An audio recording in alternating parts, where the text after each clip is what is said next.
Every morning for 3 months, Penn Thorne brought his young daughter to Morning Glory Diner in Oakwood Creek, and every morning he watched the same waitress serve them with perfect efficiency, but never once crack a smile. Her name was Bronte Croft, and while she was kind and attentive, there was a sadness in her eyes that seemed to weigh down every interaction. Penn couldn't stop wondering what had happened to make someone so young carry such heavy silence. Then, one quiet Tuesday, when his curiosity finally got the better of him, Penn gently asked Bronte why she never smiled. Her answer didn't just surprise him, it broke his heart completely, and what happened next would transform both their lives in ways neither could have imagined. If you're someone who believes that sometimes the most powerful healing happens when strangers choose to truly see each other, you're in exactly the right place.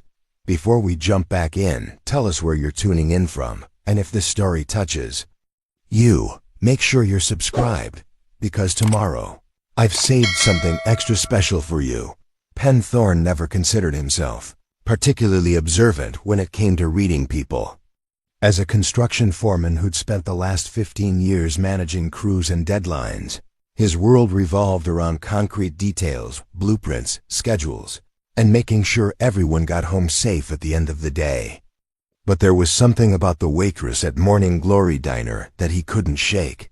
Something that made him pause in ways he wasn't used to. It had started 3 months ago, when he'd first walked through the glass doors of the small diner. On Maple Street in Oakwood Creek, he'd been desperately searching for a new routine, after his ex-wife relocated across the country for work, taking with her the predictable rhythm of shared custody that had anchored his life for the past 2 years. Suddenly, Penn found himself as a full-time single father to 7-year-old Sophie, and the mornings had become his biggest challenge. Sophie was particular about breakfast scrambled eggs, no cheese, wheat toast cut diagonally, and orange juice, with exactly 3 ice cubes. Their kitchen disasters had become legendary. Burnt eggs, smoke alarms, and tears before 8 a.m. had convinced Penn that maybe, just maybe, they needed professional help. That's how they'd stumbled into Morning Glory Diner, a cozy establishment with red vinyl booths, black and white checkered floors, and the kind of warm lighting that made everything feel like a Norman Rockwell painting. The diner was exactly what Oakwood Creek represented: a small town where people knew each other's names, where the coffee was always fresh, and where strangers became regulars after just a few visits. The owner, Mrs. Patterson, had run the place for over 20 years, and her staff treated customers like extended family. Almost all of them, anyway. From their very first visit, Penn had noticed her. Bronte Croft was her name, according to the small rectangular tag pinned to her uniform. She looked to be in her late 20s, with auburn hair usually pulled back in a neat ponytail and green eyes that seemed to hold entire conversations. She never spoke aloud. She was professional, efficient, and unfailingly kind to Sophie, always, remembering exactly how she liked her eggs and never forgetting the orange juice specification. But in all those weeks, through dozens of breakfast services, Penn had never once seen Bronte smile. It wasn't that she was rude or cold. On the contrary, she was one of the most attentive servers he'd ever encountered. She anticipated needs before they were voiced, refilled coffee cups without being asked, and always ensured Sophie had extra napkins for her inevitable spills.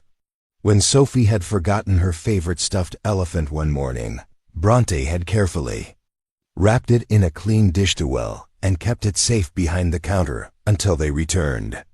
When Sophie struggled to reach the syrup dispenser, Bronte quietly adjusted it without making a big deal of the accommodation. Her kindness was genuine and consistent, but it was wrapped in a melancholy that Penn found increasingly difficult to ignore. While the other servers laughed with customers, shared weekend stories, and lit up when regular families walked through the door, Bronte moved through her shifts like someone carrying an invisible weight. She spoke when necessary, listened carefully to orders, and performed her job with a quiet competence that somehow made her sadness even more noticeable. Penn had started paying attention to the small details. The way her shoulders seemed to carry tension even during slow morning shifts. How her smile, when it appeared for Sophie's benefit, never quite reached her eyes and faded the moment she thought no one was watching. The careful way she interacted with other staff members, polite and cooperative, but maintaining an emotional distance that suggested someone who had learned to protect herself by staying separate. Sophie, with the uncomplicated wisdom that 7-year-olds sometimes possessed, had asked about it first. "Daddy, why does the nice lady always look sad?" she'd whispered during one of their regular Tuesday breakfasts. Penn had offered a generic response about how some people were just quieter than others, but the question had stuck with him. Over the following weeks, Penn found himself studying Bronte more carefully. He watched how she handled difficult customers with unwavering patience, how she cleaned tables with methodical precision, and how she always took time to listen when elderly customers wanted to chat about their grandchildren or their aching joints. She was clearly someone who cared deeply about others, yet seemed to extend none of that compassion toward herself. The mystery of Bronte Croft had become an unexpected focal point in Penn's otherwise straightforward life. He'd catch himself arriving a few minutes early just to observe her pre-shift routine, or lingering over his coffee to watch how she interacted with different customers. It wasn't romantic interest, at least not initially. It was something deeper and more complex. It was the recognition of someone who seemed to be living in a state of suspended animation, going through the motions of daily life while something essential remained locked away. Penn understood that feeling more than he cared to admit. Since becoming a full-time single father, since watching his marriage dissolve despite his best efforts, since rebuilding his entire life around Sophie's needs and schedules, he'd often felt like he was performing his own life rather than living it. But where his emotional numbness felt temporary, a protective mechanism while he figured out his new normal, Bronte seemed like something that had taken root and grown into a permanent part of who she was. That's why, on this particular Tuesday morning in November, when the autumn light was filtering through the diner's front windows and casting everything in gold, Penn had finally worked up the courage to ask the question that had been building in his chest for weeks. He had no idea that her answer would change everything. Penn Thorne's life hadn't always been measured in breakfast routines and bedtime stories. Just 18 months earlier, he'd been a different man, entirely married for 8 years, living in a suburban house with a 2-car garage and a white picket fence that he'd installed himself. He'd been the kind of father who was present, but not primary, the one who handled weekend activities and evening homework help while his ex-wife managed the daily logistics of parenthood. The divorce hadn't been dramatic or explosive. In many ways, that made it harder to process.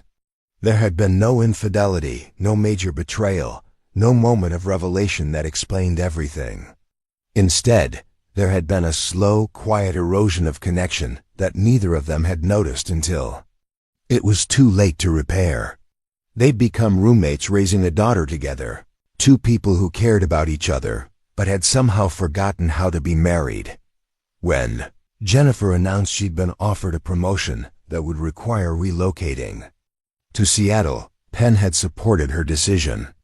He understood career ambitions, respected her drive, and wanted her to be happy. What he hadn't anticipated was how completely her departure would reshape every single aspect of his existence. Suddenly, he wasn't just a weekend dad or an every other holiday father. He was the primary caregiver, the decision-maker, the one responsible for everything from Sophie's daily nutrition to her emotional well-being. The learning curve had been steep and unforgiving. Penn discovered that there was an entire universe of parental knowledge he'd somehow missed during Sophie's first 7 years. He'd never paid attention to which breakfast cereal she preferred, which cartoon characters were currently acceptable, or the intricate social dynamics of second-grade friendships. He'd been present, but not fully engaged, and now he was paying the price for his previous emotional absence. The mornings were particularly brutal. Sophie was not naturally an early riser, and Penn's construction schedule required him to be on job sites by 7 a.m. This meant a 6 a.m. wake-up call for a 7-year-old who preferred to ease into consciousness gradually, followed by 30 minutes of negotiations about clothing choices, breakfast options, and which stuffed animal would accompany her to school. Penn's previous morning routine had involved coffee, a quick shower, and 20 minutes of checking emails. Now it involved elaborate hairstyling sessions, lost shoes, forgotten homework, and at least 3 minor meltdowns before 8 a.m. The kitchen had become his nemesis. Penn could frame a house, install plumbing, and wire electrical systems, but scrambled eggs consistently defeated him. He either burned them into rubbery yellow discs or undercooked them into a watery mess. That made Sophie gag. Toast seemed straightforward until he discovered that Sophie required her bread to be toasted to a very specific shade of golden brown, too light, and it was raw. Too dark and it was burnt, and the acceptable range appeared to be approximately 30 seconds wide. Penn's confidence as a parent had taken a significant hit during those first few months. At work, he was respected and competent, someone who could solve complex problems and manage diverse teams. At home, he felt like he was failing at the most basic requirements of single parenthood. Sophie was patient with his learning process, but he could see the adjustment in her eyes, the realization that her daily life was going to be different now. Less predictable, less smooth. Preparing and narrating this story took us a lot of time. So if you are enjoying it, subscribe to our channel. It means a lot to us. Now back to the story. The isolation was perhaps the hardest part. During his marriage, Penn had been part of a parenting team. When he didn't know how to handle a situation, Jennifer was there with answers. When Sophie had a fever or a nightmare, or a playground conflict, there was someone else who shared the responsibility and the worry. Now every decision was his alone. Every mistake was his to own, and every success felt hollow because there was no one to share it with. Penn's social life had evaporated almost immediately. His married friends were kind but busy with their own families, and his single friends couldn't relate to the constraints of full-time fatherhood. Weekend plans now revolved around Sophie's schedule rather than his preferences. Date nights were theoretical rather than practical. Even his relationship with his own parents had become complicated, as they offered well-meaning but outdated advice about child rearing that didn't account for the realities of modern single parenthood. Work had become his refuge, but even that presented challenges. Construction sites weren't family-friendly environments, and Penn couldn't take Sophie with him when he needed to work overtime or handle emergency calls. He'd had to hire a babysitter for after-school care, arrange backup childcare for sick days, and turn down projects that required extensive travel. His career ambitions had shifted from advancement to stability, from growth to maintenance. The loneliness was constant and multifaceted. There was the practical loneliness of having no one to share daily parenting decisions with, but there was also an emotional loneliness that cut deeper. Penn missed adult conversation that wasn't related to school schedules or dietary preferences. He missed having someone who understood his work stress, his financial concerns, his fears about whether he was doing enough for Sophie.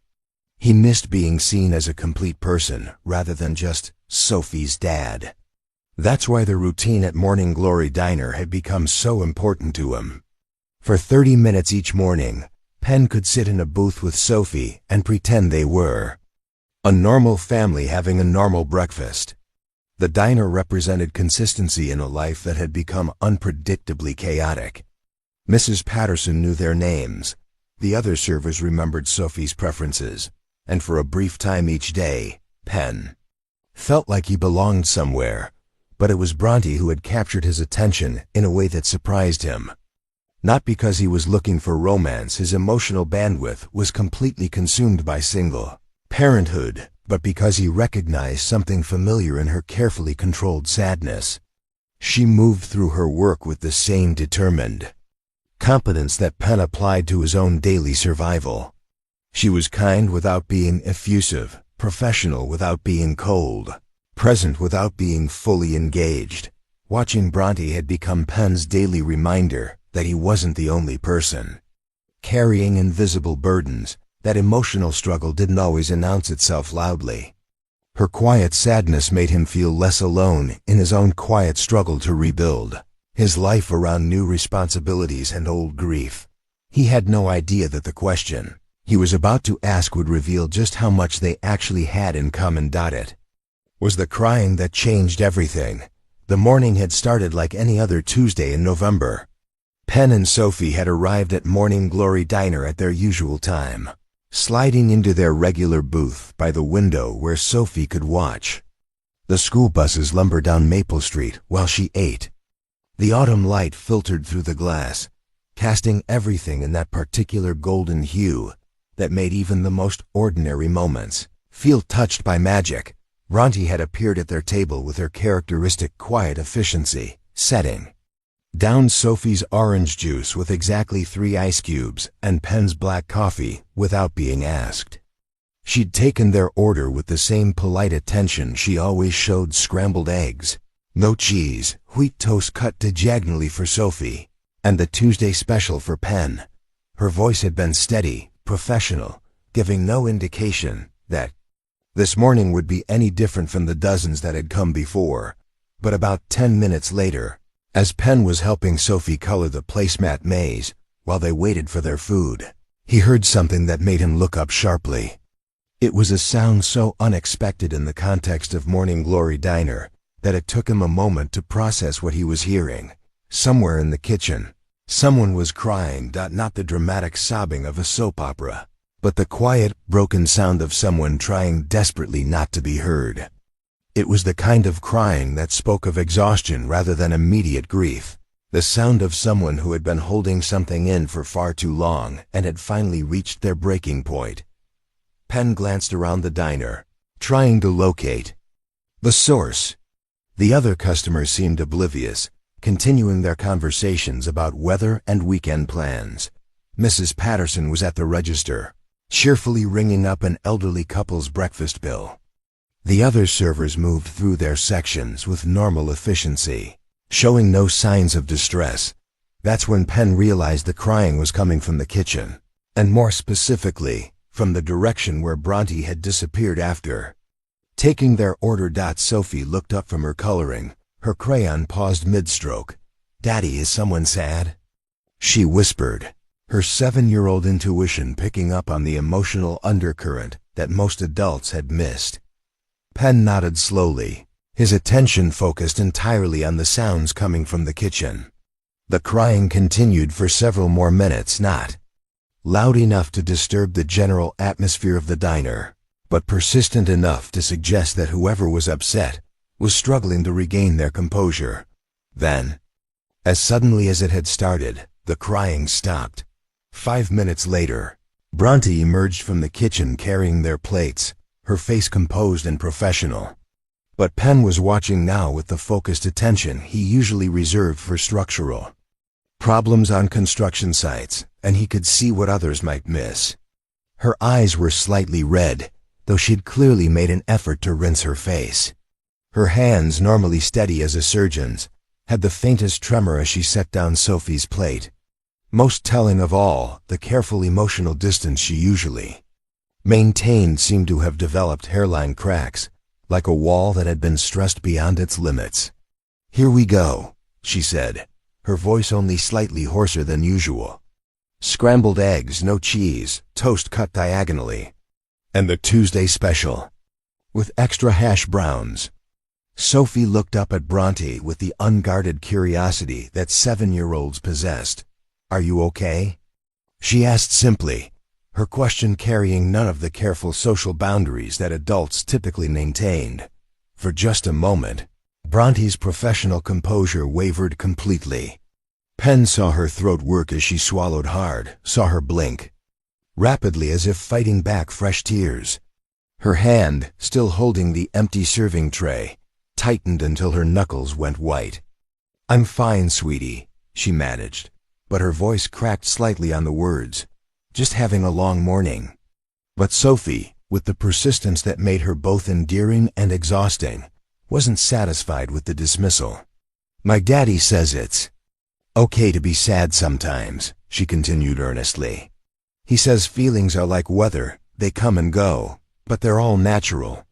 Penn felt his chest tighten at hearing his own words reflected back through Sophie's innocent concern. He'd developed that particular piece of parenting wisdom during the difficult months after the divorce, when Sophie had struggled to understand why her family structure was changing.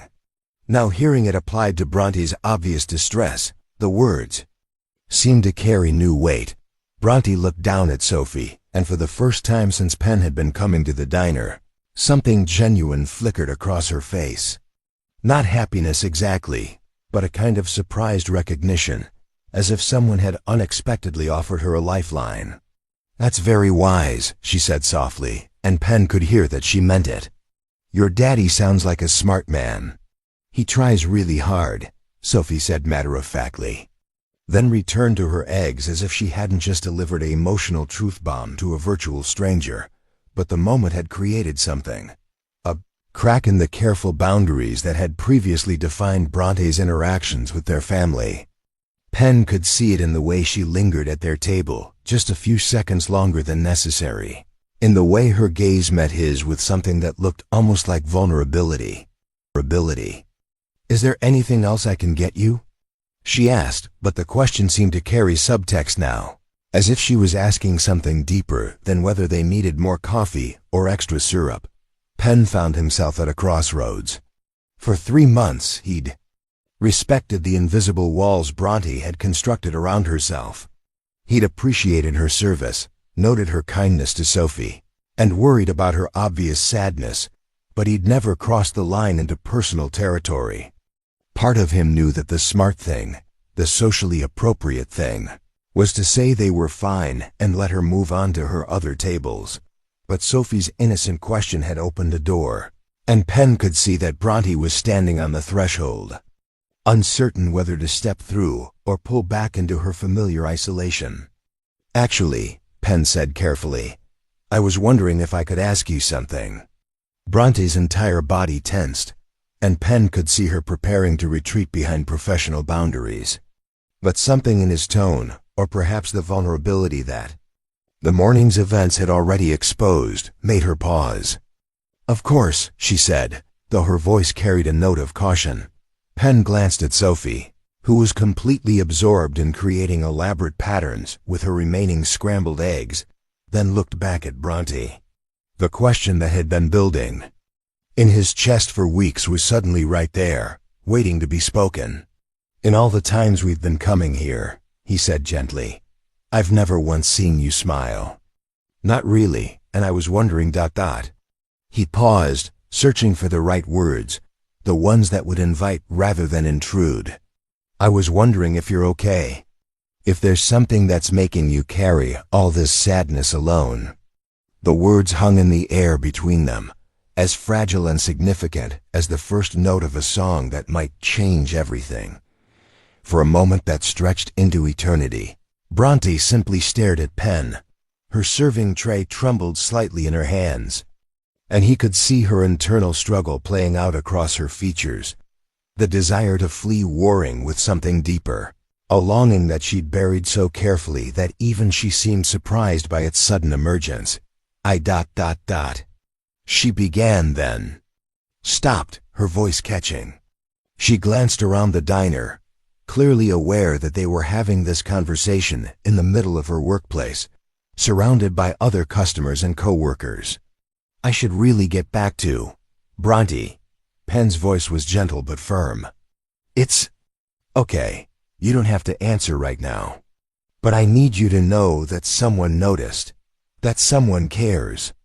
Something in his tone, or perhaps the simple fact that he'd used her name with such quiet kindness, seemed to crack something open in her carefully constructed armor. Her shoulders sagged slightly, as if she'd been holding them rigid for so long, that relaxing them felt like a physical relief. Why? She whispered, and the word carried the weight of someone who had stopped believing that anyone would care enough to ask. Penn considered his answer carefully. "Because," he said slowly, "I recognize what it looks like when someone is trying to survive rather than live. And because Sophie likes you, and because—" He paused, searching for honesty rather than politeness. "Because I know what it's like to feel invisible, even when you're surrounded by people every day." Bronte's eyes filled with tears that she quickly blinked away. She looked down at Sophie, who had abandoned her egg patterns and was now drawing elaborate flowers on her napkin with a worn crayon. "She's lucky to have you," Bronte said quietly, and Penn could hear the genuine emotion in her voice. "We both are," Sophie chimed in without looking up from her artwork, her matter-of-fact tone carrying the unconscious wisdom that sometimes emerges from the mouths of 7-year-olds. "My daddy says families aren't just the people you live with. Sometimes they're the people who take care of you when you need it most." Penn felt his throat tighten. He'd said those words to Sophie during one of her particularly difficult nights after the divorce, when she'd been crying about missing her mother and feeling like their little family wasn't complete anymore. Now hearing them reflected back in this context, they seemed to carry new significance. Bronte's composure finally cracked completely. A single tear rolled down her cheek before she could stop it, and she quickly brushed it away with the back of her hand. "I'm sorry," she said, her voice thick with emotion. "This is completely unprofessional. I shouldn't be. You shouldn't." "Be human?" Penn interrupted gently. "You shouldn't be allowed to have feelings during work hours? Bronte, you've been taking care of everyone who walks through that door for months. Who takes care of you?" The question hung between them like a bridge neither of them was sure they should cross. But something had shifted in the last few minutes. Some invisible barrier had been lowered, and Penn could see that Bronte was struggling with whether to trust this unexpected offering of compassion. "I get off at 3, she said suddenly, the words tumbling out before she could stop them. If you really want to know why I don't smile, I could ... We could talk then, if you want." Penn felt something loosening in his chest, a tension he hadn't even realized he'd been carrying. "I'd like that," he said simply.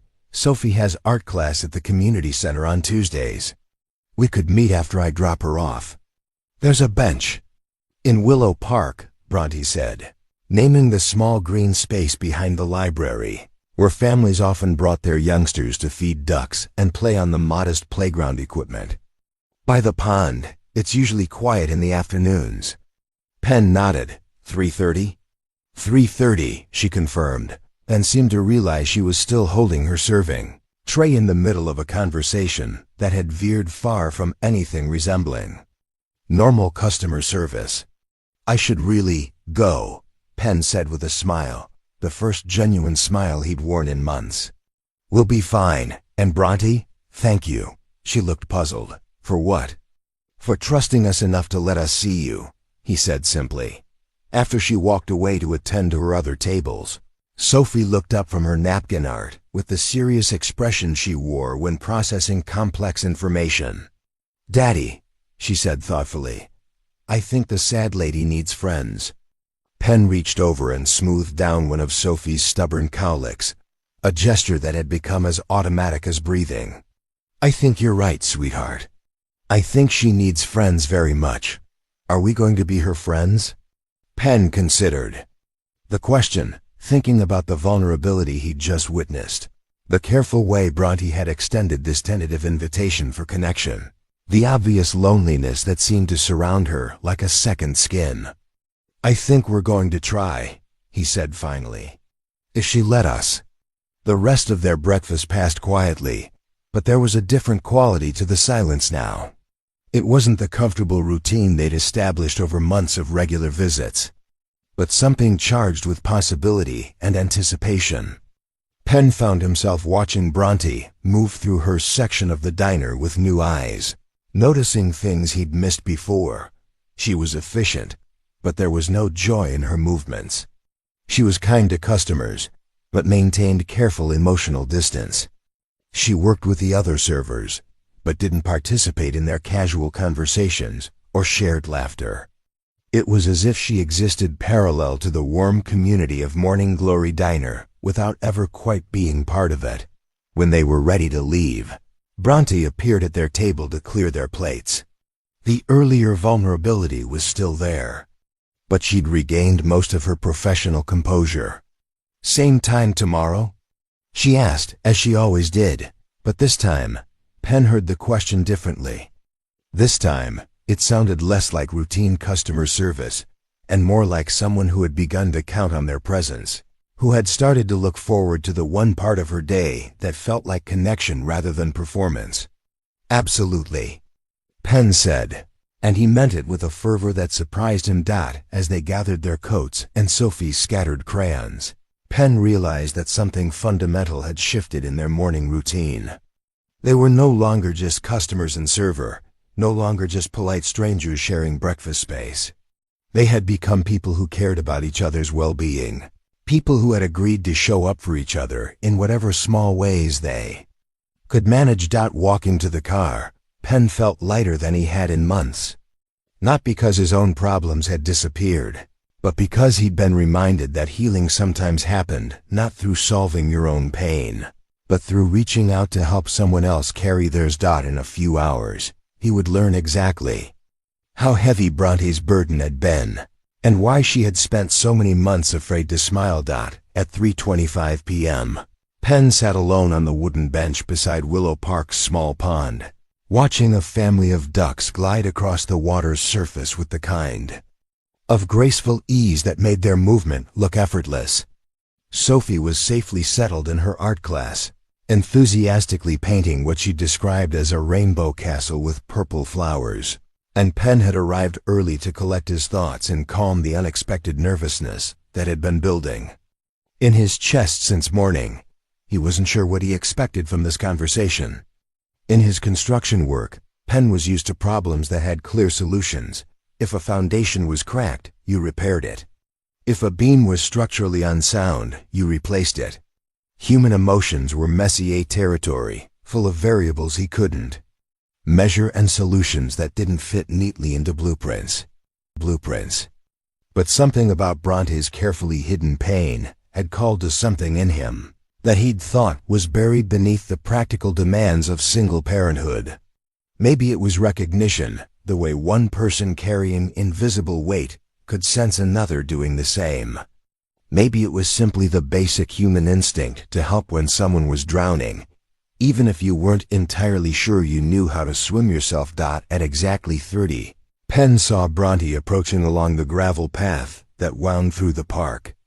She'd changed out of her uniform into jeans and a soft gray sweater, and without the professional armor of her work clothes, she looked younger and somehow more fragile. Her auburn hair was down now, catching the late afternoon light as she walked, and Penn could see her hands nervously adjusting the strap of her purse as she drew closer. "Hi," she said quietly when she reached the bench, her voice carrying the same cautious tone she'd used that morning when agreeing to this meeting. "Hi," Penn replied, gesturing to the space beside him. "Thank you for coming. I wasn't sure you would." Bronte settled onto the bench, leaving careful space between them, close enough for conversation, far enough to maintain the kind of protective distance that suggested someone who had learned to be wary of intimacy. "I almost didn't," she admitted. "I'm not very good at this, talking about myself." Penn nodded, understanding that feeling more than she probably realized. "Neither am I, honestly. But sometimes I think we carry things alone for so long that we forget other people might be willing to help us carry them." For a few minutes they sat in comfortable silence, watching the ducks and listening to the distant sounds of playground laughter from families, enjoying the unseasonably warm November afternoon. Penn didn't push for conversation, sensing that Bronte needed time to find her words, to decide how much trust she was willing to extend to this relative stranger who had somehow seen through her carefully constructed facade. "You asked why I don't smile," she said finally, her voice so quiet that Penn had to lean slightly closer to hear her. "The truth is, I used to smile all the time. Too much, according to some people. I was one of those annoyingly cheerful people who found joy in small things, perfect coffee, good books, strangers holding doors for each other. Penn watched her profile as she spoke, noting the way her hands clasped tightly in her lap, the careful control in her voice that suggested someone telling a story she'd never shared aloud before. 2 years ago, I was engaged to the most wonderful man, Bronte continued, and Penn felt something twist in his chest at the past tense of her words. His name was David. He was a paramedic, which meant he spent his days literally saving people's lives. And somehow he still had energy left over to save mine too. He had this way of making everything feel possible, like no problem was too big to solve if you approached it with enough love and creativity. She paused, taking a shaky breath, and Penn resisted the urge to reach out and take her hand. Instead he waited, offering his presence and attention as the only comfort he knew how to give. "We were supposed to get married in June," Bronte said, her voice beginning to crack. "I had the dress. We'd booked the church. My sister was flying in from Portland to be my maid of honor. David was so excited about our honeymoon. He'd planned this elaborate road trip through national parks because he knew I loved hiking and taking pictures of wildflowers." Penn felt his throat tighten, knowing with increasing certainty that this story wasn't going to have a happy ending. On April 15th, 2 months before our wedding, David was responding to a call about a multi-car accident on Highway 52. Bronte continued, and now the tears she'd been fighting all morning began to fall freely. It was raining, the roads were slick. A drunk driver ran a red light and hit the ambulance. Penn's stomach dropped. He'd heard variations of this story before, the randomness of tragedy, the way life could change completely in the space of a heartbeat, but hearing it from Bronte, watching her relive the moment that had shattered her world, made it feel immediate and devastating in a way that statistics never could. "David was killed instantly," she whispered, the words barely audible. "The drunk driver walked away without a scratch. 3 other people died that day because David couldn't get to them. People who might have lived if someone else had been driving, if the timing had been different by 30 seconds, if it hadn't been raining, if 100 different small things had aligned differently."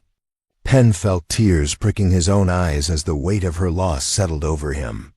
He'd expected sadness, maybe relationship troubles or family problems, but this level of devastation, the loss of a life partner, a future, an entire identity, built around shared dreams, was beyond anything he'd imagined. "I'm so sorry," he said, and the words felt inadequate, too small to hold the magnitude of her grief. "Bronte, I'm so incredibly sorry." She turned to look at him then, and Penn saw that her tears weren't just about the loss itself, but about something deeper, kind of survivor's guilt that had been eating at her for 2 years. "The worst part," she said, her voice breaking completely, "is that I was supposed to be with him that day. I'd taken a shift at the diner to earn extra money for our honeymoon, but originally I was going to ride along with David. He loved having me there when he could arrange it, said I had a good eye for spotting details that might help with patient care." Penn's heart clenched as he began to understand the full scope of her burden. "If I had been there," Bronte continued, "maybe I would have seen the drunk driver coming. Maybe I could have warned David. Maybe he would have taken a different route, or stopped for coffee, or any of 1,000 things that might have changed what happened. Instead, I was serving pancakes and making small talk while the man I loved was dying alone." The dam finally burst, and Bronte began to sob with the kind of raw, broken sound that comes from grief that has been carried in silence for too long. Without thinking, Penn reached out and gently placed his hand over both of hers, offering the only comfort he could, his presence and the promise that she didn't have to carry this alone anymore. "That's why I don't smile," she managed between sobs. "Because every time I feel even a moment of happiness, it feels like a betrayal. Like I'm forgetting him, or moving on too easily, or proving that what we had wasn't as important as I thought it was." Penn felt his own tears falling now, not just for Bronte's loss, but for the recognition of his own familiar struggle with guilt and survival, and the weight of continuing to live when someone you love is gone. Different circumstances, different kind of loss, but the same fundamental question: how do you keep living when part of you died with them? For several minutes, Penn simply held Bronte's hands while she cried, not trying to fix anything or offer empty platitudes, but just being present in her pain. He understood, perhaps better than she realized, what it felt like to carry crushing guilt about outcomes you couldn't control, to replay endless scenarios where different choices might have led to different endings. When her sobs finally quieted into shaky breaths, Penn spoke quietly, his voice thick with his own unshed tears. "Can I tell you something?" he asked gently. "Something I've never told anyone else?" Bronte looked up at him, her eyes red and swollen but alert, surprised by the vulnerability in his tone. "The night before Jennifer told me she was moving to Seattle," Penn began, his words coming slowly and carefully, "Sophie had a nightmare. She came into our bedroom crying, wanting to crawl into bed with us like she used to when she was smaller. Jennifer was exhausted from work stress, and I was tired too, and instead of welcoming Sophie, I told her she was too old for that kind of thing. I carried her back to her room and made her stay there."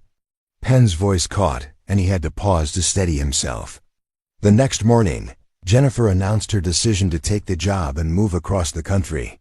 And all I could think about was how I'd sent Sophie away that last night when we were all still a family.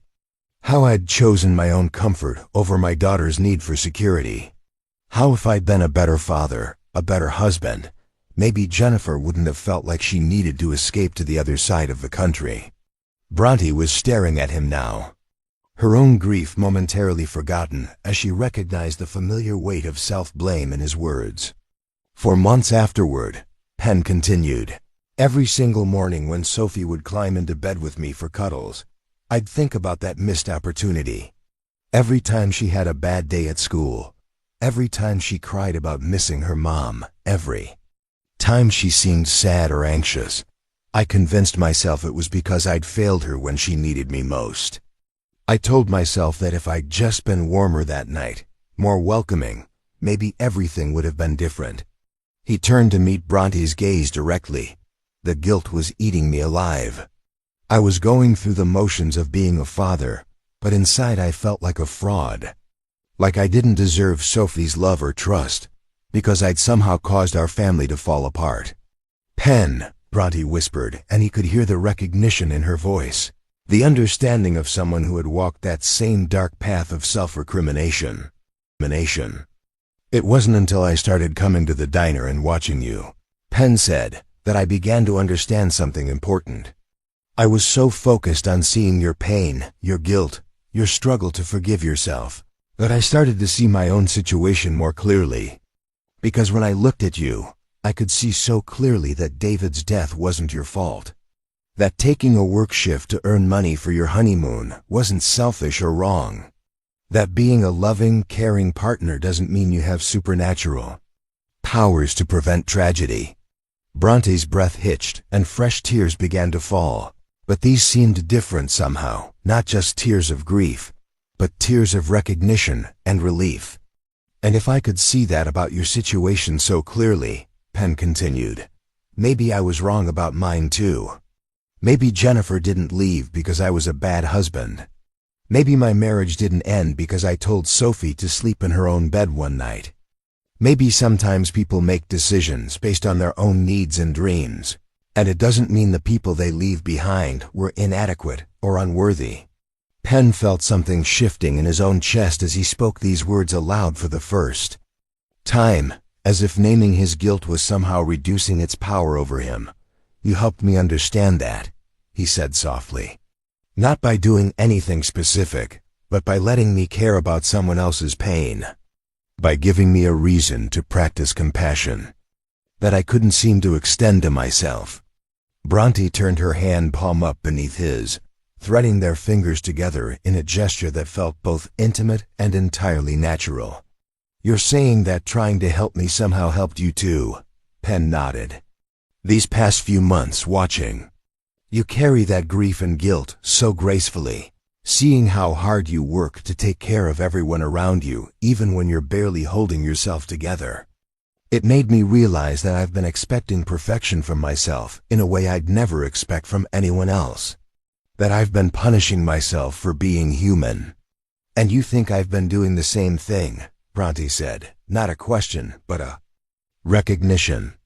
I think, Penn said carefully, that David loved you enough to plan an elaborate honeymoon around your interests.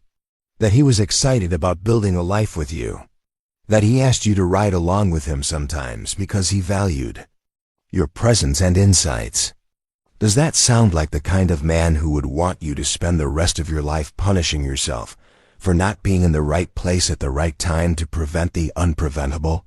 Bronte's tears came faster now, but Penn could see something else in her expression, a kind of desperate hope, as if she was hearing something she'd been waiting 2 years to believe. I miss him so much, she whispered. I miss having someone who is excited about the future with me. I miss having plans and dreams and reasons to laugh. But every time I start to feel even a little bit happy, I feel like I'm betraying his memory. What if, Penn suggested gently, instead of seeing happiness as betrayal, you saw it as honoring what he gave you? What if the best way to remember David isn't to stop living, but to live fully enough for both of you? The words hung between them like a bridge across an impossible chasm, and Penn could see Bronte considering them, weighing them against 2 years of carefully constructed guilt and self-punishment. I don't know how to do that, she admitted. I don't remember how to be happy without feeling guilty about it. Maybe, Penn said, we could figure it out together. Maybe we could help each other remember that surviving doesn't mean we didn't love deeply enough, and moving forward doesn't mean we're forgetting what we lost. For the first time since he'd known her, Bronte smiled, not the careful professional expression she wore at work, but a real smile, small and tentative but genuine.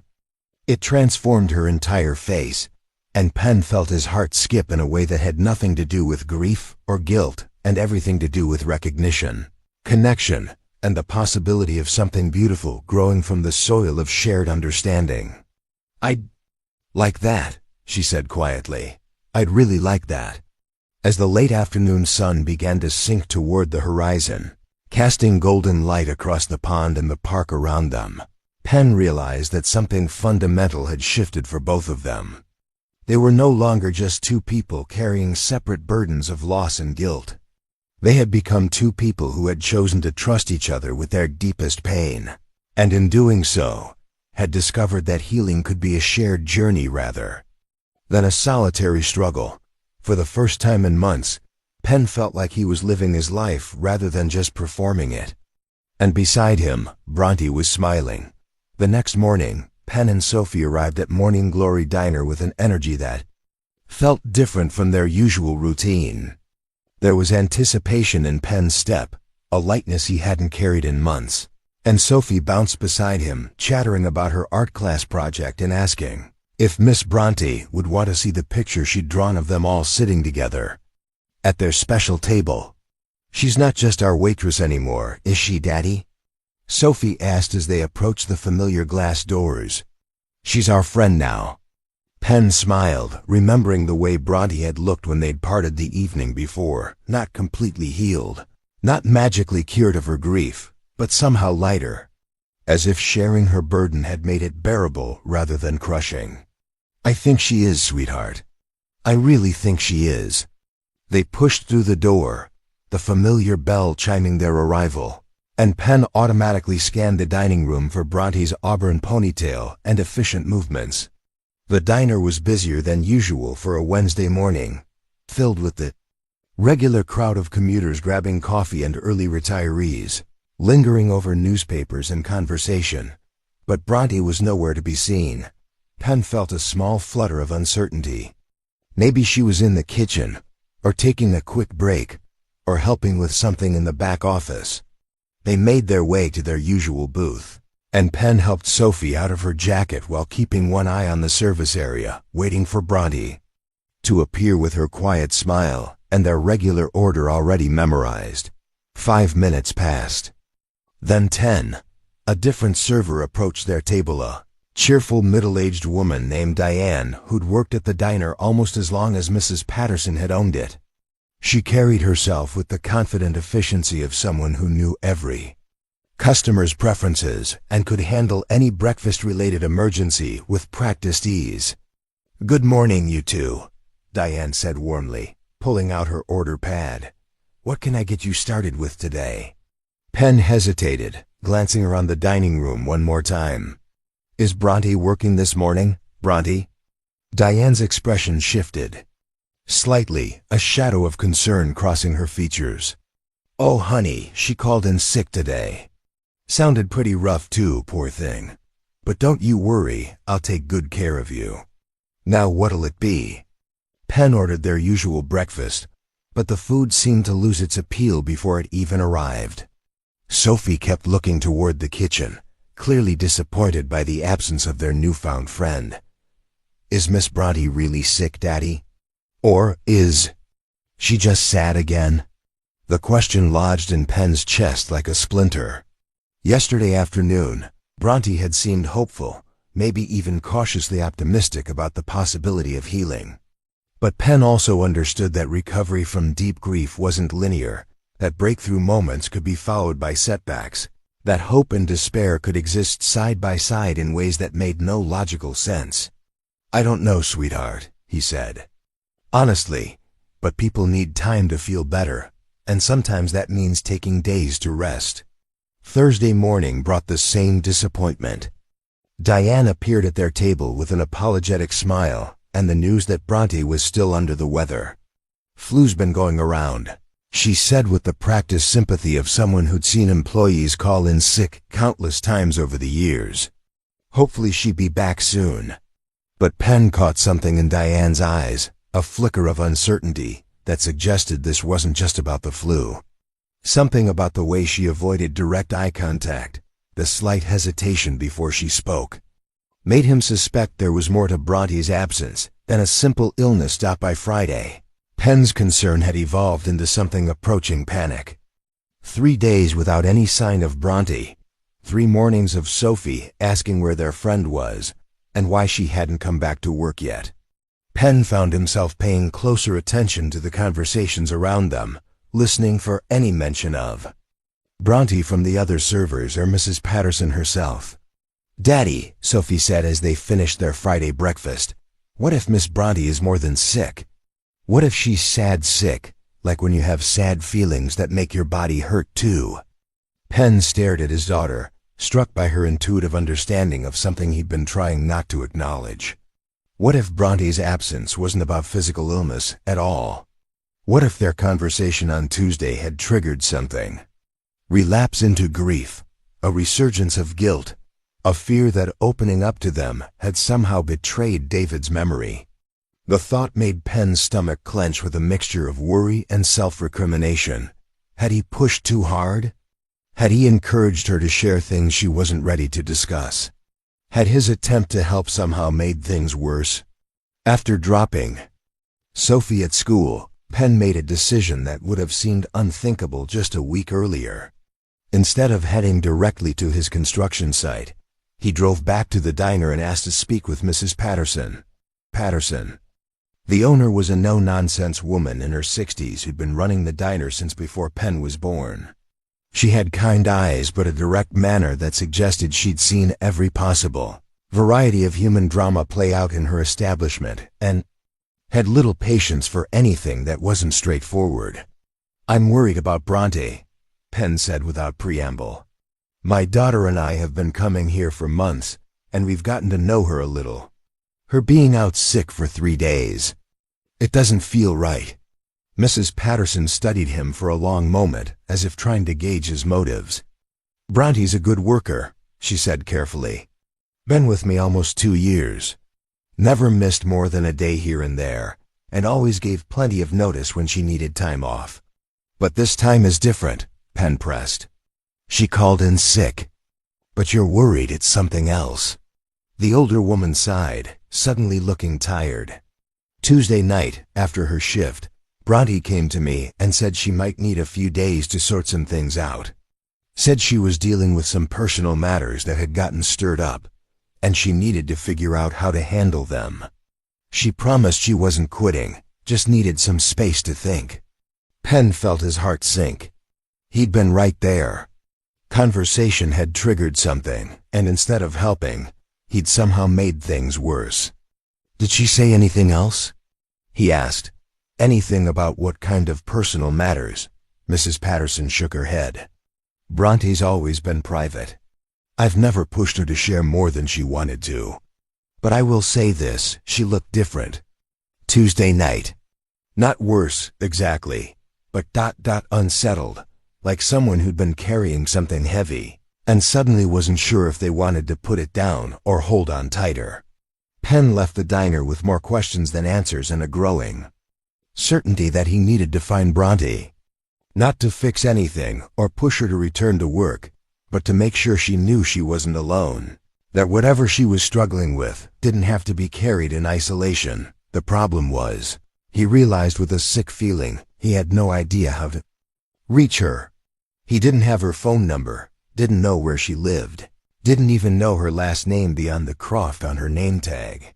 Their entire relationship had existed within the confines of Morning Glory Diner, and now that she'd stepped outside those boundaries, he had no way to follow.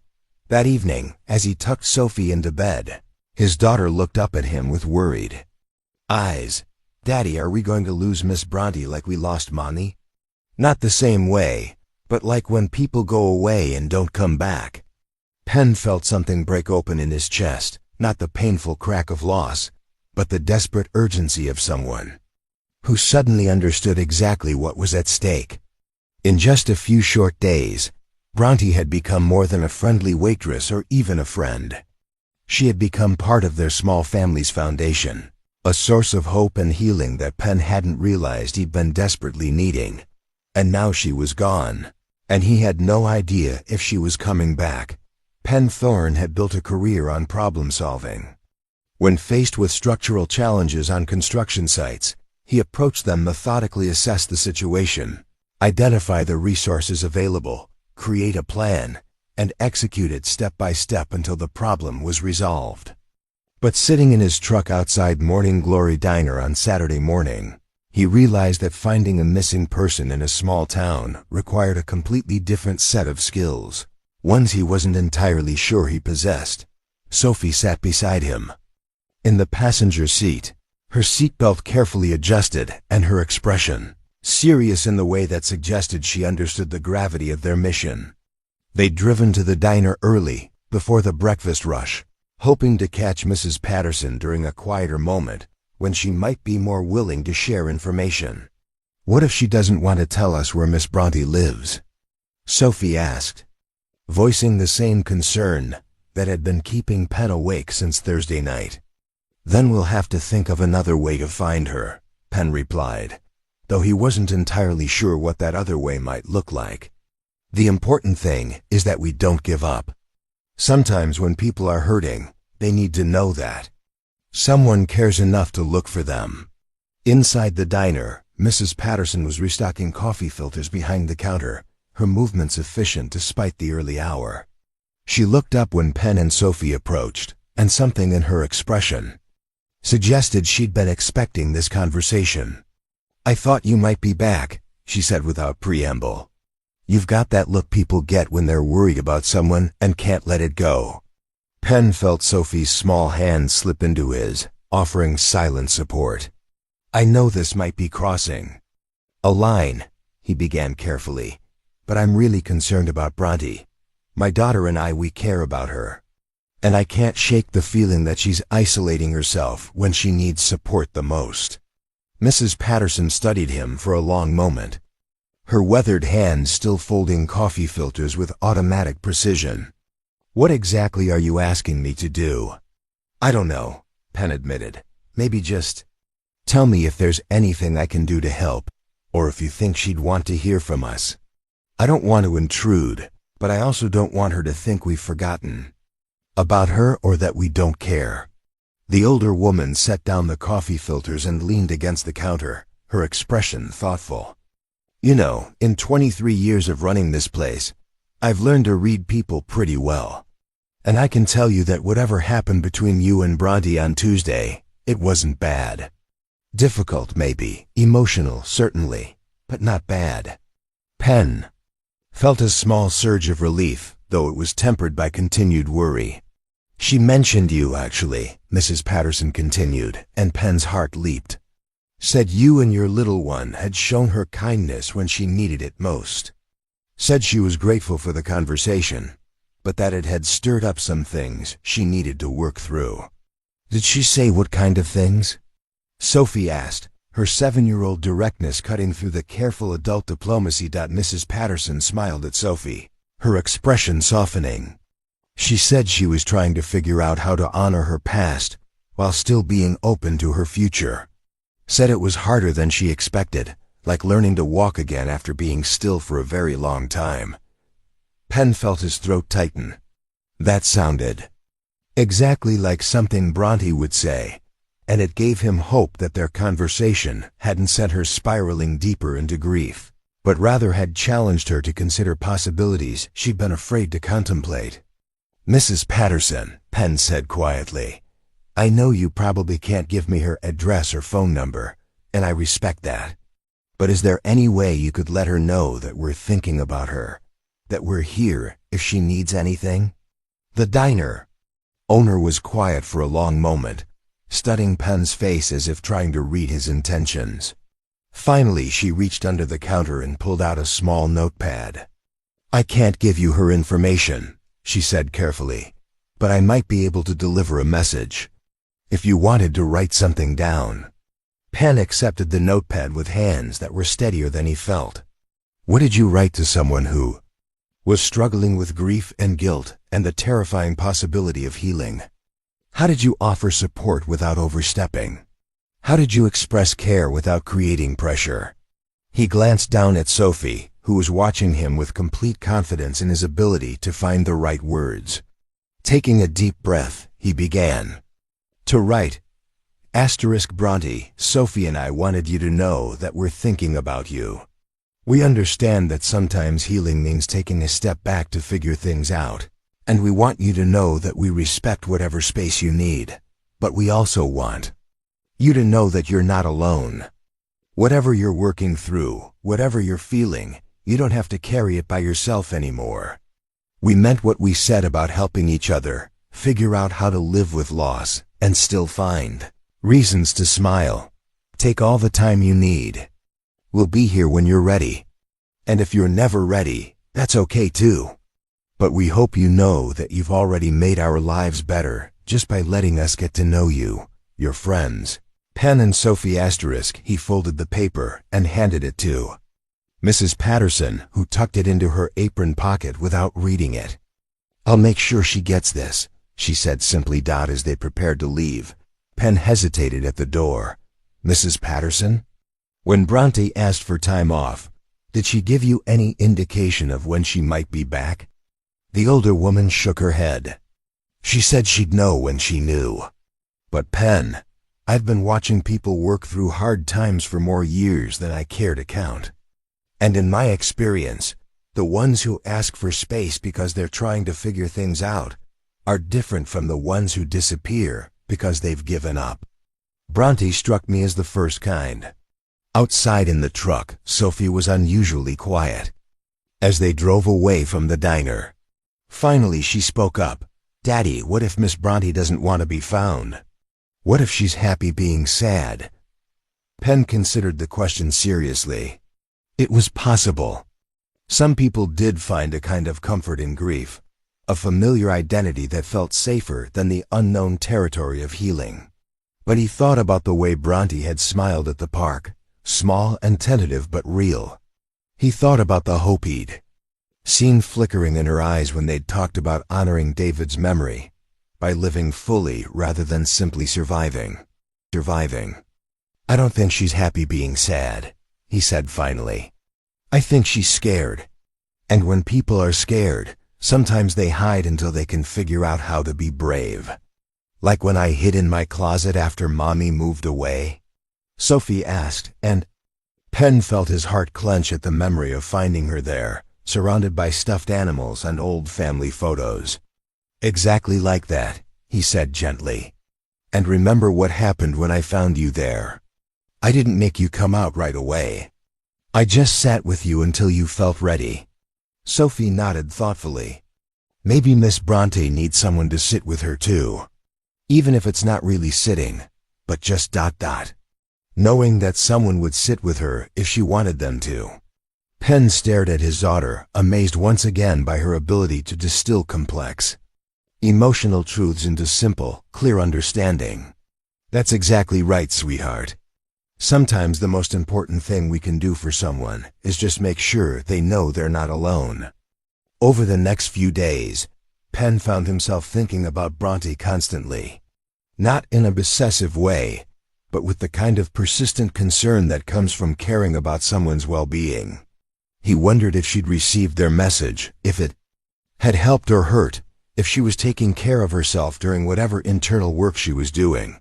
He also found himself paying attention to his own emotions in a way he hadn't since those difficult early months of single parenthood. The uncertainty about Bronte's well-being forced him to acknowledge how much their friendship had come to mean to him, how much hope he'd invested in the possibility of continuing to support each other through their respective healing journeys. Tuesday morning, exactly 1 week after their conversation in the park, Penn and Sophie arrived at Morning Glory Diner with a mixture of hope and trepidation. They'd maintained their routine all week, partly out of habit and partly out of hope that Bronte might return to work and find them waiting in their usual booth. But as they settled into their seats, and Diane approached with her cheerful smile and order pad, Penn felt the familiar weight of disappointment settling over him. Another morning without Bronte. Another day of not knowing if their attempt to help had made things better or worse. Same as usual? Diane asked, but there was something different in her expression today. A kind of knowing look that made Penn's pulse quicken. Actually, Diane continued, glancing toward the kitchen, I think someone might want to take your order personally today. Penn felt his heart stop as Bronte emerged from the kitchen, moving slowly but purposefully toward their table. She looked different, thinner, maybe, with shadows under her eyes that suggested she hadn't been sleeping well. But there was something else too. Something in the way she carried herself that seemed less burdened than before. And when she reached their table and looked down at them, she was smiling. Not the careful, professional smile she'd worn for months. Not even the tentative smile from their afternoon in the park. This was a real smile, warm and genuine and slightly nervous. The smile of someone who had made a difficult decision and was ready to see where it led. Hi, she said softly, her voice carrying a warmth that Penn hadn't heard before. I was wondering if you two might be interested in having breakfast with a friend. Penn felt his breath catch in his throat as Bronte approached their table. Sophie nearly knocked over her orange juice in her excitement, her small hands clapping together as she bounced in her seat.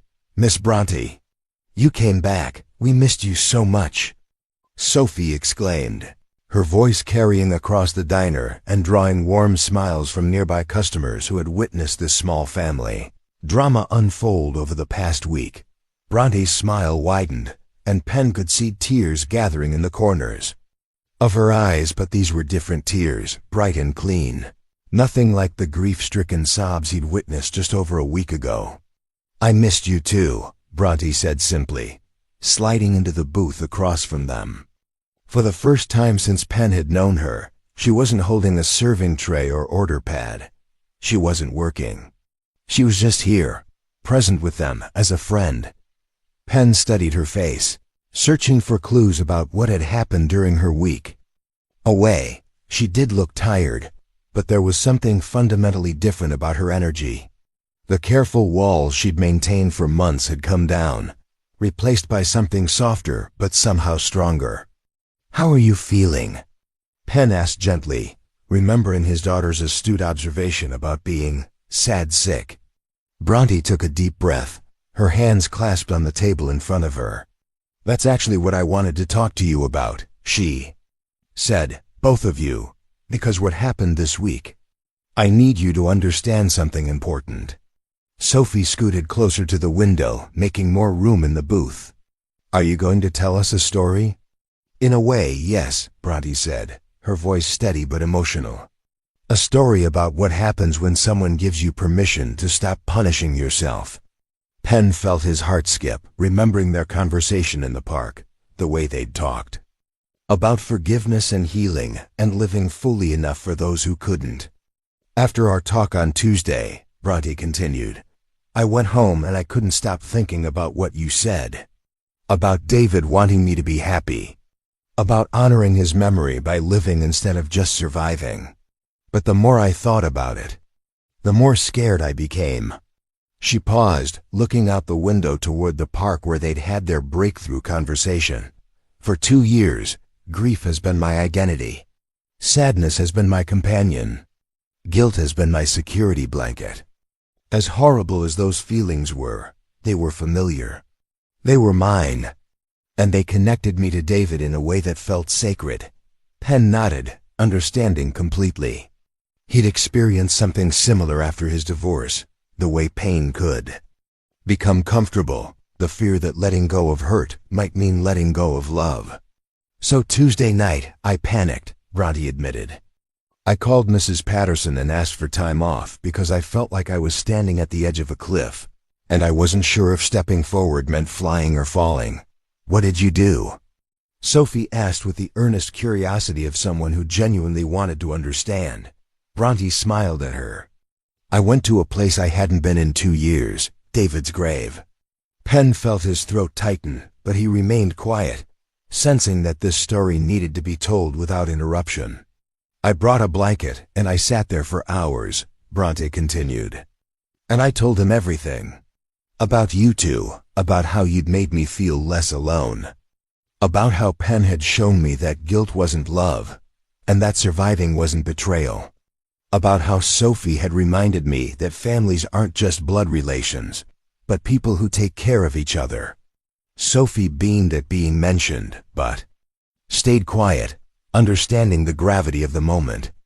"And then," Bronte said, her voice catching slightly, "I told him how scared I was to be happy again. How guilty I felt about laughing, about looking forward to things, about wanting to have a future that didn't include him." She stopped, taking another deep breath, and Penn could see her gathering courage for whatever came next. "That's when I remembered something I'd forgotten," she said softly. "The last conversation David and I had before he left for work that day. We were lying in bed that morning, and he was telling me about this patient he'd helped the week before, an elderly woman who'd lost her husband of 50 years. She told David that her biggest regret wasn't that her husband had died, but that she'd spent the 5 years before his death so worried about losing him that she'd forgotten to enjoy having him." Penn felt goosebumps rise on his arms as he sensed the significance of this memory. "David looked at me that morning and said, 'Promise me something, Bronte. If anything ever happens to me, don't spend your life mourning what we lost. Celebrate what we had. Live enough for both of us.'" Bronte's voice broke slightly. "I'd completely blocked out that conversation. For 2 years, I couldn't remember his last words to me. But sitting there at his grave, it all came flooding back." Sophie reached across the table and took Bronte's hand, a gesture so natural and compassionate that it made Penn's chest ache with pride. "He asked you to be happy," Sophie said simply. "Just like when Daddy asks me to be brave when I'm scared." Bronte squeezed Sophie's hand. "Exactly like that," she said. "And that's when I realized that my grief hadn't been honoring David's memory, it had been dishonoring his last request." The revelation hung in the air between them, powerful and transformative. Penn could see the weight that had lifted from Bronte's shoulders, but also the courage it had taken to let it go. "But that's not even the most shocking part," Bronte continued. And Penn raised his eyebrows in surprise. How could there be more? Wednesday morning, I drove to the cemetery office to ask about getting David's headstone engraved with that quote about living enough for both of us, she said. And that's when the groundskeeper told me something I never knew. Penn found himself leaning forward, completely absorbed in her story. Apparently, David had come to the cemetery about a month before he died, Bronte said, her voice filled with wonder. He'd arranged for a bench to be installed near the spot where he wanted to be buried someday. The groundskeeper said he'd specifically requested that it face east, toward the sunrise, and that he'd left instructions for an inscription. What did it say? Sophie asked breathlessly. Bronte's eyes filled with tears, but she was smiling through them. It says, for Bronte, every sunrise is a gift. Don't waste them waiting for me. Love, David. Penn felt his own eyes welling up. The thoughtfulness, the foresight, the incredible. Love it must have taken for David to plan for Bronte's healing, even while he was still alive. It was almost overwhelming. He knew, Bronte whispered. Somehow he knew that I would struggle with guilt and grief, and he tried to give me permission to move forward even before he was gone. For 2 years, I've been visiting his grave and completely missing the message he left for me right there on a bench 10 feet away. Sophie was crying now too, though Penn wasn't sure she completely understood the magnitude of what Bronte was sharing. She just knew it was important and beautiful and sad and hopeful all at once. So what happens now? Penn asked gently. Bronte wiped her eyes and straightened her shoulders. Now I learn how to live, she said with quiet determination. Not just survive, but actually live the way David wanted me to. The way you and Sophie have been teaching me to. She paused, looking directly at Penn. And I was hoping you might still be interested in figuring it out together, because I realized something else this week. You and Sophie aren't just friends who helped me heal. You're the first glimpse I've had of what my new life might look like. And I want that life. I want to be the kind of person who makes other people feel less alone, the way you've made me feel. Penn felt something shift in his chest, a sense of possibility opening up that he'd been afraid to hope for. Are you saying what I think you're saying? Bronte smiled, and this time it reached her eyes completely. I'm saying that David's last gift to me wasn't just permission to move forward. It was showing me that love doesn't end when life does. It transforms. And I think maybe the best way to honor what I had with him is to be open to what I might have with someone else. She looked at both of them, her expression vulnerable but hopeful. If you'll have me. Not as your sad waitress or your project to fix, but as your friend. Your family. However you'll take me. Sophie launched herself across the table into Bronte's arms, nearly knocking over the entire place setting. We'll take you every way, she declared with 7-year-old certainty. Won't we, Daddy? Penn looked at Bronte, holding his daughter, in arms that no longer seemed burdened by invisible weight, smiling with joy that no longer carried guilt. For the first time in years, he allowed himself to imagine a future that wasn't just about surviving loss, but about building something new and beautiful from the pieces that remained. Every way, he confirmed softly. Every single way. And for the first time since David's death, Bronte Croft began to laugh. Not the careful, professional pleasantness she'd maintained at work, but real, genuine, life-affirming laughter that filled Morning Glory Diner with the sound of healing. Outside, the November sun climbed higher in the sky, casting golden light through the windows and illuminating 3 people who had found their way back to hope through this simple, powerful act of choosing to care for each other. What happened next in Morning Glory Diner was something that Mrs. Patterson would later describe as the most beautiful breakfast service she'd witnessed in 23 years of running the establishment. It wasn't just that 3 people who had found each other were finally sitting together as the family they'd unknowingly been building for months. It was the way healing looked when it finally took root, messy and tearful, and absolutely radiant. For the next hour, they didn't just eat breakfast. They rebuilt their story from the beginning, with all the context and understanding that had been missing before. Penn told Bronte about the very first morning he'd noticed her sadness, how Sophie's innocent question about the nice lady who always looked sad had planted a seed of concern that grew until he couldn't ignore it. Sophie, with the uninhibited honesty that 7-year-olds possess, recounted how she'd wanted to be friends with Miss Bronte from the very beginning because she seemed like she needed someone to share her cookies with. Bronte, in turn, shared things she'd never spoken aloud. How Penn and Sophie's presence had become the only bright spot in her carefully controlled days. How she'd started arriving at work early just to make sure their table was perfectly prepared. How Sophie's innocent wisdom about feelings being like weather had been the first thing to crack through her emotional armor in 2 years. "You want to know something?" Bronte said, her voice still slightly hoarse from crying but stronger than Penn had ever heard it. "Those napkins Sophie always drew on, I kept every single one. I have a shoebox at home with 43 of Sophie's drawings, every flower, every heart, every rainbow. They were like little messages that life could still be beautiful, even when I couldn't see it myself." Sophie's eyes went wide. "You kept them all? Even the messy ones?" "Especially the messy ones," Bronte said with a smile that transformed her entire face. "Because the messy ones were the most honest." Penn watched this exchange with something approaching awe. For months, he'd been witnessing 2 separate acts of love, his daughter's unconscious generosity and Bronte's quiet treasuring of those gifts, without realizing they were part of the same story. Now, seeing the complete picture, he understood that healing had been happening all along, in ways too subtle to notice, but too persistent to ignore. "Can I ask you something?" Penn said gently. "That morning when we first heard you crying in the kitchen, what happened? What finally broke through?" Bronte was quiet for a moment, her fingers tracing patterns on the table. "It was the anniversary," she said finally. 2 years to the day since David died.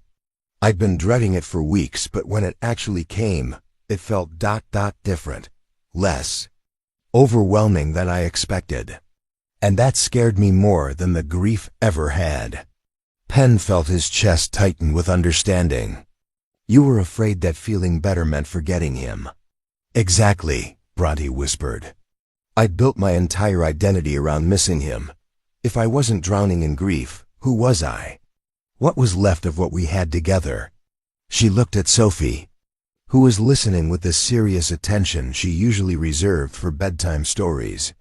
"And then this little one asked me if I was okay, and I realized that someone was actually seeing me. Not just taking my order or accepting my service, but really seeing me. And I couldn't remember the last time that had happened." Sophie reached across the table and patted Bronte's hand with the gentle confidence of someone who'd been comforting people her whole life. "Daddy says that when people go away, they don't really leave if you keep the good parts in your heart. The sad parts can go away, but the good parts get to stay forever." Penn felt tears prick his eyes. He'd said those words to Sophie during one of her difficult nights after Jennifer moved away, trying to help her understand that loving her mother didn't require holding onto the pain of missing her. Now, hearing his own parenting wisdom reflected back as comfort for Bronte, he realized how much his daughter had internalized the hard-won lessons of their shared healing. "That's exactly right," Bronte said, her voice thick with emotion. "And do you know what the best part is? David would have loved you. Both of you. He always said that the mark of a good person was whether they noticed when other people were hurting and whether they did something about it. You two did something about it." The conversation flowed naturally from there, filling in gaps and connecting dots that had been scattered across months of careful interaction. Bronte told them about the sleepless nights when she'd replayed their conversations, wondering if she was being unfair by letting them care about her when she felt so broken. Penn admitted that he'd often used Sophie's bedtime stories as an excuse to process his own complicated feelings about divorce and single parenthood, And that watching Bronte's quiet strength had taught him that resilience could look like showing up despite everything. "I need to tell you both something important," Bronte said as their plates were finally cleared away by Diane, who'd been giving them space with the practiced intuition of someone who understood when customers needed time. "When I disappeared last week, it wasn't because I was running away from you. It was because I was running towards something, and I needed to do it alone first." "What do you mean?" Penn asked. "I mean that for the first time in 2 years, I let myself imagine a future. A real future, not just survival. And that future had you in it. Both of you." Bronte's voice grew stronger as she spoke, as if saying the words aloud was giving them substance. "But I needed to make sure I was choosing that future because I wanted it, not because I was afraid of being alone." Penn felt something shift inside his chest, a loosening of fear he hadn't even realized he'd been carrying. "And what did you decide?" Bronte's smile was answer enough, but she gave him words. "Anyway, I decided that David gave me 2 gifts before he died. The first was showing me what it felt like to be loved completely. The second was asking me to carry that love forward, to use it to build something new rather than just protecting what was gone." She looked at Sophie, then at Penn, her eyes bright with tears that somehow looked like joy. "I want to build something new, with you, if you want that too." "That too." Sophie, who had been remarkably patient during this adult conversation, could contain herself no longer. "Does this mean you're going to be part of our family? Like for real?" The question hung in the air for a moment, stunning in its simplicity and directness. Penn found himself holding his breath, realizing that this 7-year-old had just asked the question he'd been afraid to voice himself. Bronte reached for both their hands, threading their fingers together in a gesture that felt both sacred and entirely natural. "If that's what you both want," she said softly, "then yes. I would love to be part of your family. However that looks, whatever that means, for as long as you'll have me." Penn felt tears streaming down his face, not tears of sadness or loss, but tears of recognition, of gratitude, of a kind of hope he'd forgotten was possible. "We want that," he said, his voice rough with emotion. "We've wanted that since the first morning you smiled at Sophie's drawing and kept her napkin." "Really?" Sophie asked, bouncing slightly in her seat. "We're going to be a real family?" "The 3 of us." "The 3 of us," Bronte confirmed, and for the first time since Penn had known her, when she smiled, it reached every part of her face. Outside Morning Glory Diner, the November morning was growing warmer, the kind of unexpected gift that autumn sometimes offers. But inside Booth 6, 3 people who had found each other through loss and loneliness, and the simple courage to care were discovering that sometimes the most beautiful families are the ones you choose, the ones you build from kindness and shared healing and the decision to transform grief into love. They had no idea that their story was just beginning. 6 months later, on a warm May morning that smelled of fresh coffee and possibility, Penn Thorne stood in the kitchen of the small house he now shared with Bronte and Sophie, watching his daughter teach her new stepmother how to make what she called Daddy's almost perfect scrambled eggs. The irony wasn't lost on him. The man who had once burned breakfast daily was now considered the family's resident expert on egg preparation. The secret, Sophie was explaining with the serious authority of an 8-year-old, is to add just a tiny bit of milk and keep stirring them even when you think they're done. Daddy learned that from watching YouTube videos after Mommy moved away. Bronte laughed, the sound as natural and frequent now as it had once been rare. "YouTube University," she said, gently guiding Sophie's hand as they worked together at the stove. "Your father has quite an impressive degree from there." Penn smiled as he packed Sophie's lunch, marveling at how different their mornings looked now. Gone were the frantic searches for lost homework and the battles over what constituted an acceptable breakfast. In their place was this easy rhythm, this sense of shared purpose and joy that made even the most mundane tasks feel like small celebrations. They still went to morning, Glory Diner every Tuesday, it had become a family tradition, a way of honoring where their story began. But now Bronte sat across from them as family rather than serving them as customers, and Mrs. Patterson always made sure their regular booth was reserved with a small handwritten sign that read the Thorne Family Table. Changes in their lives had been both dramatic and subtle. Bronte had kept her job at the diner, but only part-time now, spending her mornings there and her afternoons pursuing the degree in counseling she'd abandoned after David's death. Penn had taken on more local construction projects, turning down the out-of-town work that would have meant time away from his new family. Sophie had blossomed in ways that amazed Penn daily. Her natural empathy and wisdom now had two adults to nurture and celebrate it, and she carried herself with the confidence of someone who knew she was deeply loved. But perhaps the most remarkable change was what had happened to Morning Glory Diner itself. Word had somehow spread about the unlikely family that had formed over shared breakfasts and mutual healing, and the diner had become a gathering place for people who were struggling with loss, loneliness, or life transitions. Mrs. Patterson had started what she called kindness mornings every Wednesday, where people could come for coffee and conversation if they needed someone to listen.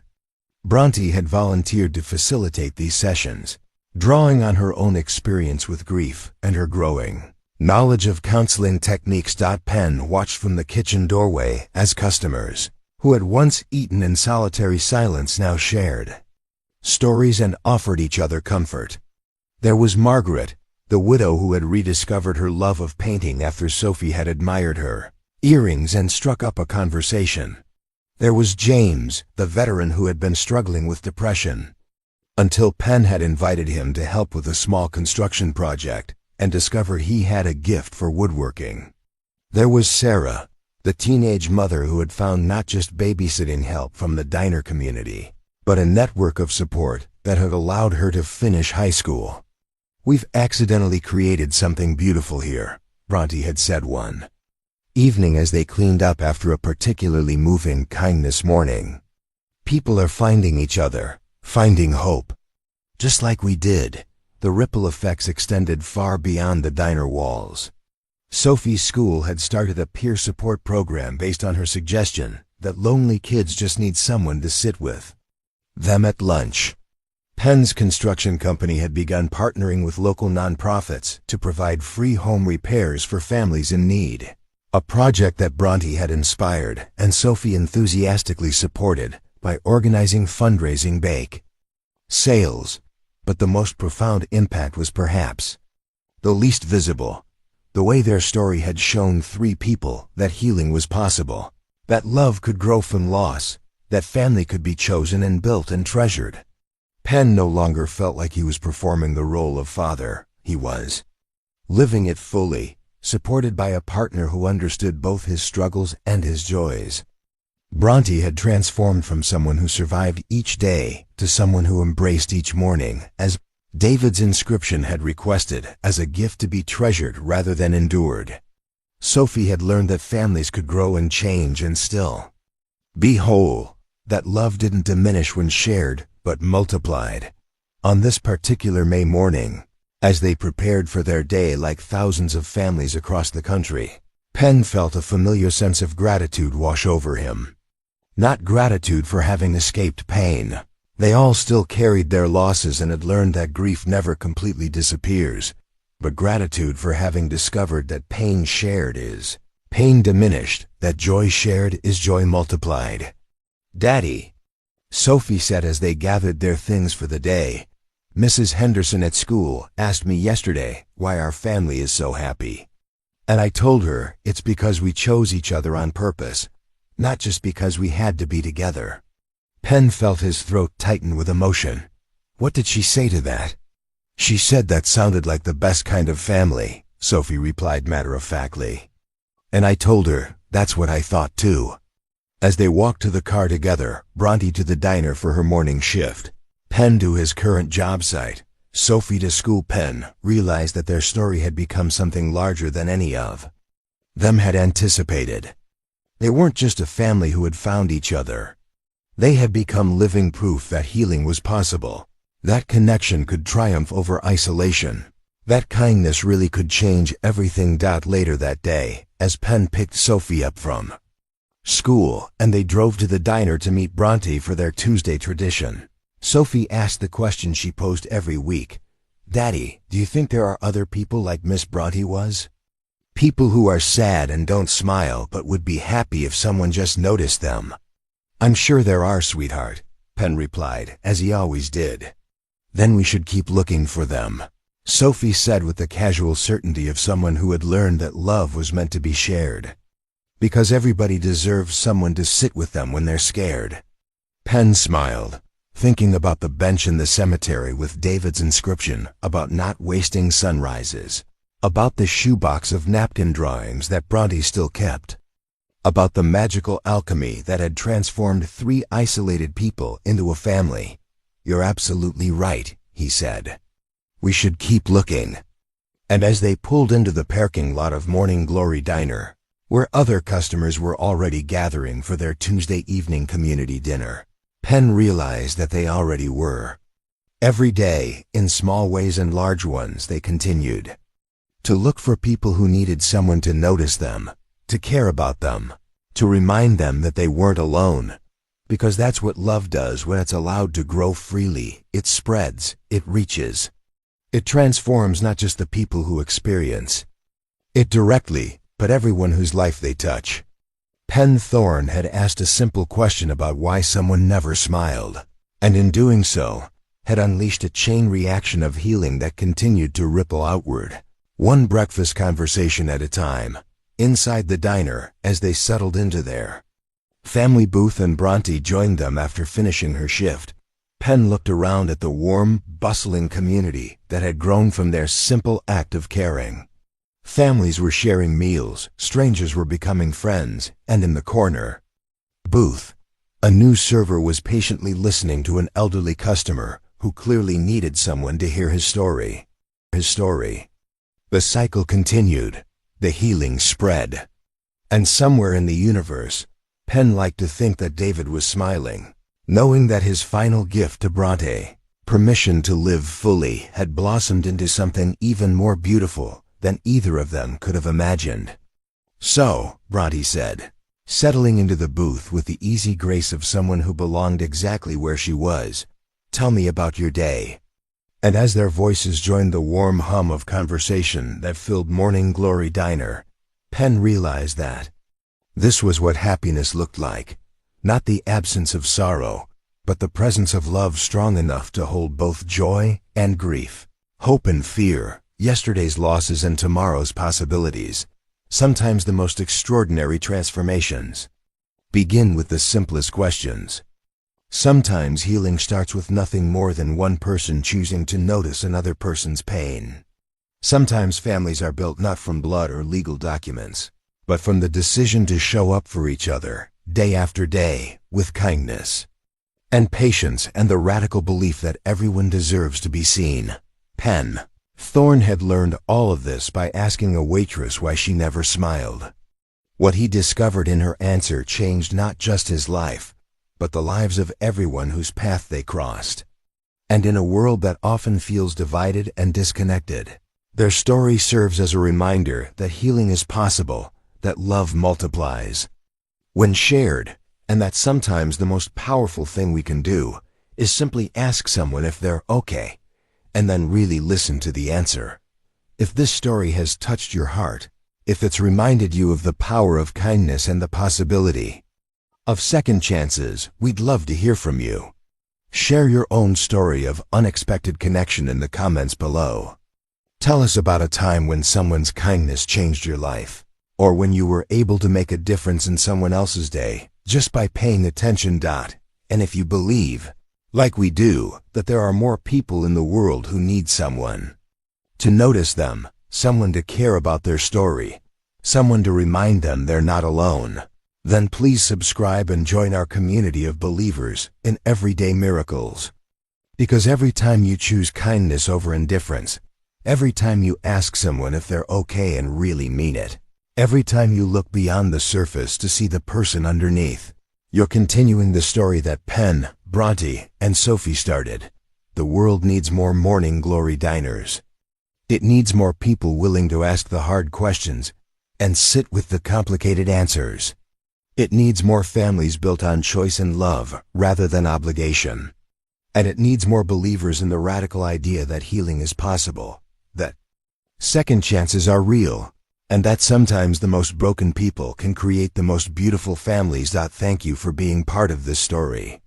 Thank you for believing in the power of connection. And thank you for choosing to see the people around you, really see them, because you never know when your simple act of noticing might be exactly what someone needs to remember that they're not alone. Until next time, keep asking the questions that matter. Keep choosing kindness. Keep believing in the possibility of healing. And keep your heart open to the extraordinary love that can grow from the most ordinary moments, because every sunrise is a gift. Don't waste them waiting for permission to live. 2 years after that first Tuesday morning when Penn Thorne asked a simple question about why someone never smiled, Morning Glory Diner received an unexpected visitor. Dr. Elena Rodriguez, a renowned grief counselor from the University of Chicago, had heard whispers about a small-town diner that had somehow become an informal healing center. She'd driven down to Oakwood Creek on a Saturday morning, curious about what she'd been told sounded too good to be true. What she found was a breakfast crowd unlike any she'd seen before. In one booth, a retired teacher was helping a young father practice reading aloud to his daughter, both of them laughing over mispronounced words. At another table, an elderly man was showing a teenage girl photos from his military service, while she shared stories about her college applications. Near the window, a woman with paint-stained fingers was sketching portraits of other customers, and those same customers were gathering around her table to watch, offering encouragement and sharing memories of their own creative dreams. At the center of it all, barely noticeable unless you knew what to look for, was a family of 3 sitting in a corner booth marked with a small sign reading, "The Thorne Family Table." The father was helping his young daughter with homework, while a woman with kind eyes and auburn hair moved gracefully between tables, sometimes in uniform as she worked her shift, sometimes out of uniform as she sat with customers who needed someone to listen. Dr. Rodriguez ordered coffee and observed for over an hour. She watched as the auburn-haired woman, Bronte, she learned from overhearing conversations, knelt beside an elderly customer who was crying softly into his eggs. She saw the father, Penn, offer to help a struggling single mother load her groceries into her car. She noticed how the little girl, Sophie, naturally gravitated toward anyone who looked lonely, offering them drawings she'd made on napkins or simply sitting with them while they ate. "Excuse me," Dr. Rodriguez finally approached the family's table during a quiet moment. "I'm a researcher studying community healing. Would you mind if I asked you a question?" Penn looked up from Sophie's math homework, immediately protective but polite. "What kind of question?" "People keep telling me this diner has changed their lives, that it's become more than just a place to eat. I'm curious how that happened." Bronte set down her coffee cup, exchanging a look with Penn that spoke of shared understanding and the kind of shorthand that develops between people who've weathered storms together. "I think," Sophie said before either adult could respond, "it's because someone asked why somebody was sad, and then they decided to help. And then more people started asking and helping, and now everybody knows it's okay to be sad here, but it's also okay to get better." Dr. Rodriguez blinked, surprised by the profound simplicity of the answer. "And who was the someone who first asked?" Sophie pointed at her father with obvious pride. "Daddy asked Miss Bronte why she never smiled. And when she told him why, it made him cry. But then they figured out how to help each other, and now we're a family, and we help other people too." Penn reached over to smooth down Sophie's hair, a gesture Dr. Rodriguez could see was as automatic as breathing. "It wasn't anything dramatic," he said quietly. "I just noticed that someone was hurting and asked if she was okay. Everything else grew from there. But that's just it. Dr. Rodriguez said, leaning forward with growing excitement. What you've created here, this community of care, this space where people feel safe to be vulnerable, this is exactly what we try to accomplish in formal therapy settings. How did you know to do it? Bronte and Penn looked at each other again, and Bronte spoke for the first time. We didn't know, she said simply. We just knew what it felt like to hurt alone, and we didn't want anyone else to have to do that. Dr. Rodriguez spent the rest of the day at Morning Glory Diner, interviewing customers and observing interactions. She met Margaret, whose art was now being displayed in local galleries after the community had encouraged her to pursue her passion. She spoke with James, whose handmade furniture had become so popular that he'd been able to start his own business. She listened to Sarah, now a sophomore in college thanks to the academic support and childcare help she'd received from the diner community. But most remarkable of all were the stories of people who had simply learned to smile again, to trust again, to hope again, because strangers had chosen to see them and care about their well-being. Would you mind if I wrote about this? Dr. Rodriguez asked as she prepared to leave. Not using names, of course, but the model you've created it could help other communities. Penn shrugged with characteristic modesty. Write whatever you think might help. But I hope you'll make it clear that we didn't set out to create a model or a program. We just decided to notice each other. And, Sophie added seriously, we learned that families don't have to look the same as other families. Sometimes the best families are the ones you choose because you love each other on purpose. 6 months later, Dr. Rodriguez's paper was published in the Journal of Community Psychology. Titled, The Morning Glory Model, How Informal Networks of Care Emerge from Simple Acts of Noticing. It detailed how a single question asked by a concerned stranger had catalyzed the creation of an organic healing community. The paper sparked interest from social workers, community organizers, and mental health professionals across the country. Delegations began visiting Oakwood Creek to observe the Morning Glory Diner phenomenon firsthand. Documentary filmmakers arrived to capture the story. Magazine writers came to interview the family at the center of it all. But Penn, Bronte, and Sophie continued to live their lives much as they always had. They still had their Tuesday family breakfasts. Bronte still worked her shifts at the diner while pursuing her counseling degree. Penn still ran his construction company, though now he often employed people the diner community had connected him with. Sophie still drew pictures on napkins for anyone who looked like they might need a reminder that someone cared. And people still arrived at Morning Glory Diner carrying invisible burdens: grief, loneliness, anxiety, despair, and somehow found themselves part of a community that had learned the radical art of showing up for each other. One Tuesday morning, as the Thorne family finished their breakfast, a young woman approached their table hesitantly. She was thin, exhausted looking, with the kind of careful composure that Penn immediately recognized. "Excuse me," she said quietly. "I heard about this place online, about how people here help each other. I'm going through a really difficult divorce, and I have 2 young kids, and I don't really know anyone in town. I was wondering." She trailed off, unsure how to ask for what she needed. Sophie immediately scooted over in the booth.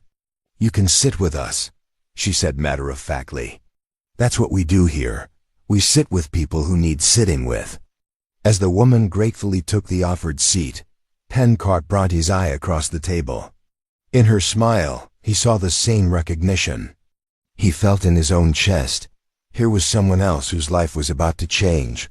Someone else who would discover that healing was possible, that families could be chosen, that love really did multiply when shared. The cycle continued. The ripples spread.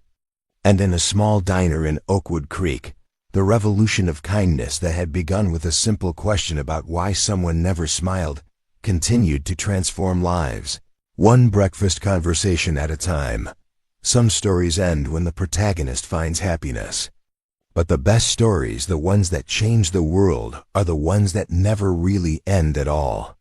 They just keep spreading, one person at a time, one act of noticing at a time, one chosen family at a time, because the most powerful gift you can give someone isn't money or advice or solutions to their problems. Sometimes the most powerful gift is simply asking, "Are you okay?" And then caring enough to listen to the answer. That's how a single dad's question about a waitress's smile became a movement. That's how 3 broken people became a healing family. That's how a small-town diner became proof that the world can be changed by anyone willing to see the person standing right in front of them. The revolution of kindness continues. Up next, you've got 2 more standout stories right on your screen. If this one hit the mark, you won't want to pass these up. Just click and check them out. And don't forget to subscribe and turn on the notification bell so you don't miss any upload from us.